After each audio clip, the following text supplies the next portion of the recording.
Fake MCs, they always got heart, but won't walk the streets without the bodyguard. Y'all remember that? Gangstar, hard to earn back in the day. What's up?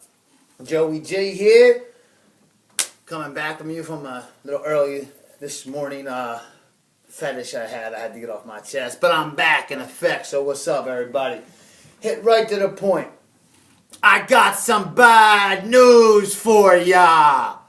Well, actually, it's good news because the WWE has got major, great young talent. And I'm going to go on board right now and tell you right now that Roman Reigns, a.k.a. Roman Pain in the Ass, is not N-O-T. Not. Y'all get it out there? All the retards and all the idiots and all the marks and all the friggin' other dumbasses out there, you just get it? He's not the future face of the WWE. He's not the future face of wrestling. He's just going to be a star. Yeah, he will be a big star in the WWE. He's a big guy. You know, Vince likes big guys. And, you know, I think Vince swings both ways anyway. But, you know, I don't know. There's stories I heard.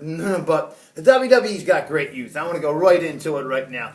The WWE has nothing to fear. One of the greatest youths, two of them are out right now. And Daniel Bryan's one of them, but you can't really call Daniel Bryan youth. Daniel Bryan's 33 years old, 34 years old. Daniel Bryan's been wrestling for 16, 17 years in the Indies.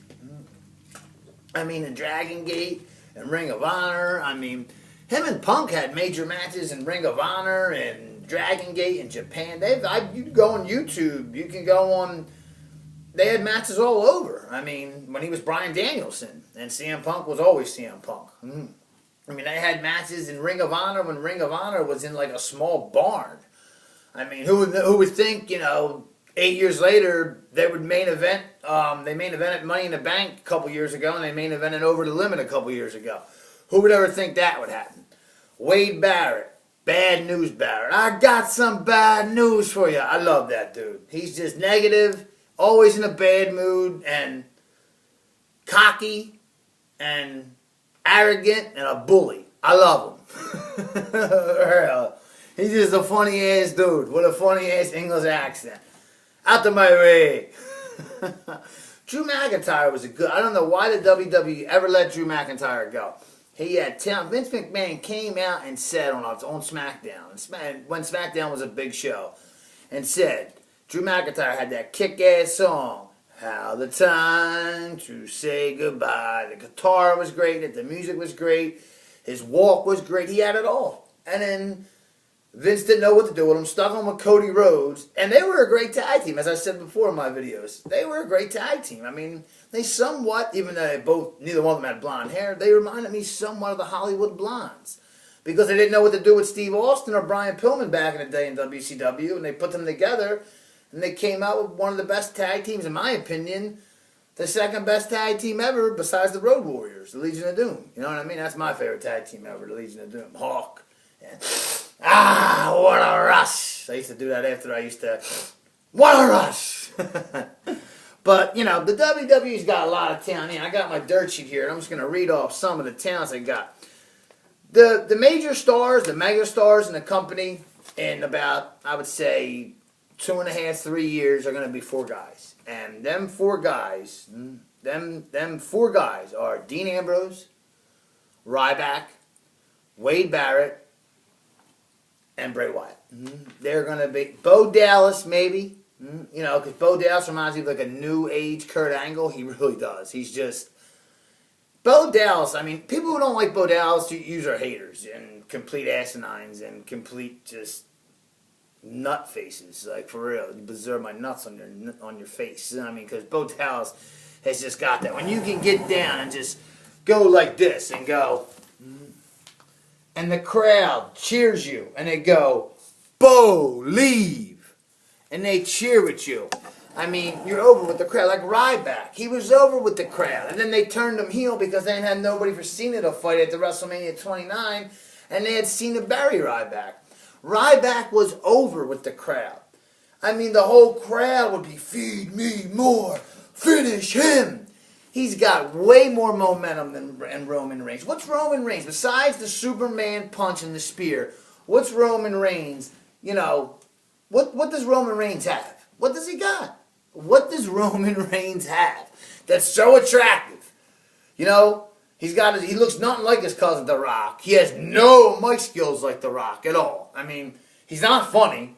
I mean, he was cool with the Shield, and he still is cool. I'm saying Roman Reigns is a cool cat. I don't know him personally, but he looks like a cool cat. He can kick ass, but he's not the future. He's not Cena.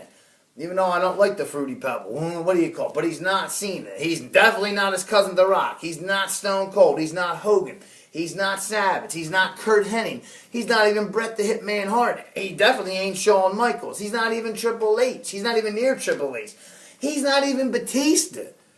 I mean, the closest you can get, he's like an in-between of a Batista and Edge. That's what Roman Reigns reminds me of. He reminds me of like a combination of Batista and Edge. Like with the spear and the muscles.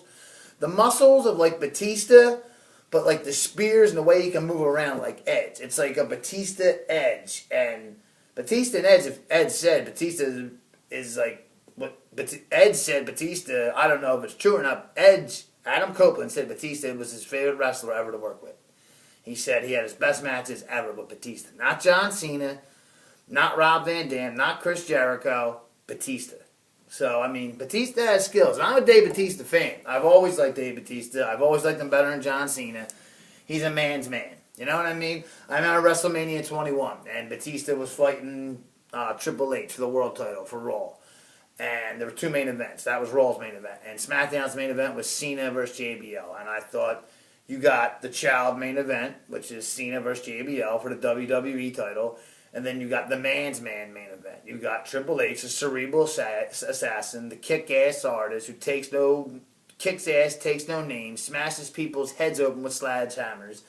And you got Batista, another badass, you know. And that match wasn't great, but it was barbaric compared to the WWE title match that night at WrestleMania 21. I mean, that match was way better than the Cena match. So Batista did get one up on him on WrestleMania 21. WrestleMania 23, like I said last night on the show, I think, you know, Cena might have had the better match with Shawn Michaels than Batista did with The Undertaker. But that night, Batista was bad. Remember, Batista beat Triple H 3 straight times. He beat him at WrestleMania 21. Then he beat him at Backlash 05. And Batista said, maybe you're not good enough to beat me. Remember that? And Triple H walked off the stage and acted like he was going to quit. Then he came back later that night and Flair was like, you made Triple H leave Raw. I thought Triple H was going to go to SmackDown. That's what I thought. I thought Cena was going to stay on SmackDown. Triple H was going to go to SmackDown and feud with Cena. And I thought that would have been great. Instead of putting Cena on Raw, keep Batista on Raw, bring somebody big over from SmackDown. Like bring JBL over to Raw. Then you have JBL and Batista feud on Raw. And then you would have Cena and Triple H on SmackDown. But SmackDown would have been the bigger show because you know Cena and Triple H would have drew more than JBL and Batista. So what happened? They did it the other way around. They put Batista and JBL on SmackDown, and Cena and Triple H were on Raw. But Triple H took that whole summer of 2005 up. But we're talking about the youth here, and I've got some bad news for you. Bad news, Barrett. I mean, the future world champion, definitely. WWE world champion. Young man, I think he's 31, 32. It's a shame that he gets all these nagging-ass injuries, that he's always hurt. That sucks, because he's a great wrestler. And he's a cool cat behind the stage. I've seen him. I mean, yeah, of course, his character is a dickhead. I mean, the dickheads are the best. I mean, I'm a dickhead. I mean, the bad guys, the heels, they're the best. If there were no heels, wrestling wouldn't be fun. I mean, seriously, it would be so gay and corny, it wouldn't even be fun. Like, if there's no bad guys, like, who do you boo? Who gets the crowd riled up? Who gets all the heat? When you're in the middle of that ring and you got the whole crowd cheering you and you're up and you're saying, come on, let me hear. Like when I was at House of Hardcore, Joey G, anybody remember me? When I was there June the 7th this year, me and Mikey Gray of Buddha, we were there. And I got Kevin Steen, and I'm still waiting for your fat-ass response now that you're in NXT and you're in the Performance Center in Orlando. And I'm going to be the head of creative at WWE really soon. Paul Levesque, Triple H, Hunter Hearst Helmsley, I'm a big fan of you, DX, and the Click, and the New World Order, NWO for life. You know what I'm saying? Paul Levesque, Steph, Vince. I mean, Vince, you got to step down. I'm just telling you as a fan, you like to hear the truth. I'm telling you the truth. You got to step down and let Paul Levesque, a.k.a. Triple H, take it over. NXT was his idea. Let him take it over. Triple H, Paul Levesque, this is my application to you. I want to be the head of creative of WWF, or WWA, WWC. I still call it WWF. But I had that whole armory on June the 7th cheering my name. And Kevin Steen was in the ring wrestling AJ Styles. And I had them, because I kept going like this. And I don't even like John Cena. I had my Sixers Iverson jersey on. And I kept going like this just to piss fat ass Kevin Steen off. And he stopped his match with AJ Styles. Got on the second rope and said, you. And I'm playing dumb, right? So I'm like talking to me and I'm looking behind me. He's like, yeah, you. So I stood up. I was like, let me in the ring. Tommy Dreamer wouldn't let me in the ring. He said, because I told him before the show, I said, I got a passion. I want to get in the business. And he said, kid, you got to train. I got a school up in Poughkeepsie, New York. It's pretty far from here. And I said, well, I'm not a kid. I'm 37 years old. I might look a little young. My head was completely bald then. And I didn't have my shades on. I had the chain on. And, I said, I'm not, I just said I can, I'm really good with storylines. And I'd bring a whole lot to your little, I didn't say, want to embarrass him, but I could bring a whole lot to his little house of hardcore. But he kind of blew me off, so, fuck you, Tommy Dreamer.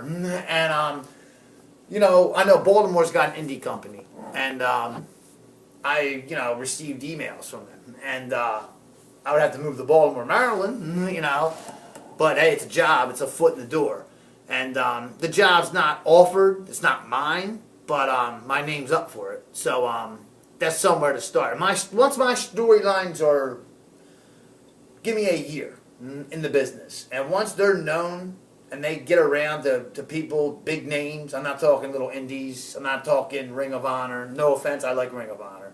I'm not talking about TNG. I'm talking about when WWE people in Stamford, Connecticut, and New York hear of it. They hear about me, I will be. There's no ands, ifs, or buts about it. I will be in the WWE on the creative team. I don't want to be a wrestling superstar. You want to put me out there to get heat on the crowd and I could be better than Paul Heyman. I'm a Paul Heyman guy. But I could get more heat than Paul Heyman and Zeb Coulter put together. Okay? For real. I could get that crowd going. And I mean going. And you want to teach John Cena to be a heel? You let me teach John Cena to be a heel. And I'll make John Cena the best freaking heel that WWE has ever seen. And that's Joey G. But real quick, I'm going to touch up on some wrestlers in NXT that I didn't mention that are coming up.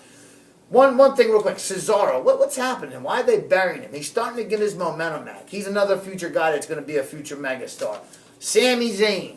Great wrestler. He used to be El Dorado in Ring of Honor. He says he's not. If anybody saw the promo with him and Kevin Steen saying, I know you, because they wrestled in Ring of Honor and had some great matches.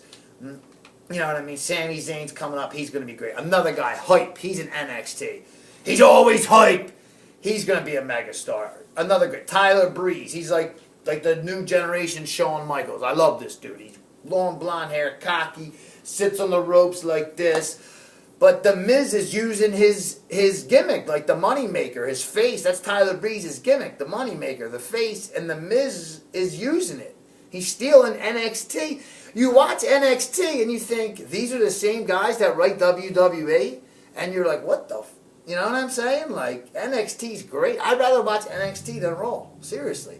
Like I said, the only good part that saved Raw the other night was the Cena-Lesnar brawl. And Lesnar faked half of it. This is Joey G. I'm out. I got some bad news for you. Bad news bad. It's going to be a megastar. You just got to get rid of them nagging injury. And DB, Daniel Bryan, is coming back, the Dragon. And he's coming back, and he's going to have a big run. Watch out for Sami Zayn, and I'm telling you, all these young wrestlers coming in, Kevin Steen, Prince Devitt, and Kenta, please, everybody just cheer Kenta. Don't cheer that gay, lame-ass name he's got. Kenta, Kenta, Kenta, Kenta, Kenta. Joey G, the future of creative in WWE. I'm Joey G, and I'm out. And I got the magic stick.